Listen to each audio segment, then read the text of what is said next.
Siyasətin izahlı lüğəti efirdədir.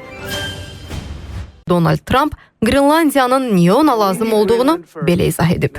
Qrenlandiya milli təhlükəsizliyimiz üçün lazımdır. Trump niyə Qrenlandiyaya iddia edir?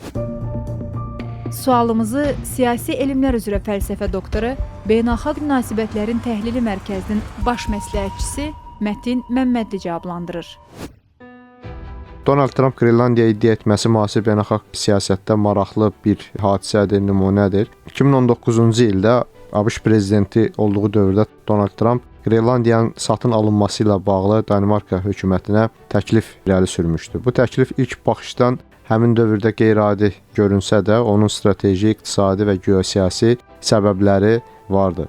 Qrenlandiya böyük təbii ehtiyatlara malikdir, xüsusilə neft, qaz və qiymətli metallar kimi resurslarla zəngindir. Bundan əlavə Qrenlandiyanın buzlaqları əridikcə yeni dəniz yolları açılır ki, bu da qlobal ticarət üçün yeni imkanlar yaradır. Qrenlandiya ABŞ üçün hərbi strateji baxımdan da əhəmiyyətlidir. Orada Birləşmiş Ştatların hava bazası yerləşir ki, bu baza NATO və ABŞ-nin şimal qütbü ətrafındakı maraqlarını qorumaq üçün vacibdir. Həmçinin Qrenlandiyanın coğrafi mövqeyi Birləşmiş Ştatların Rusiya və Çinlə rəqabətində strateji üstünlük təmin edə bilər.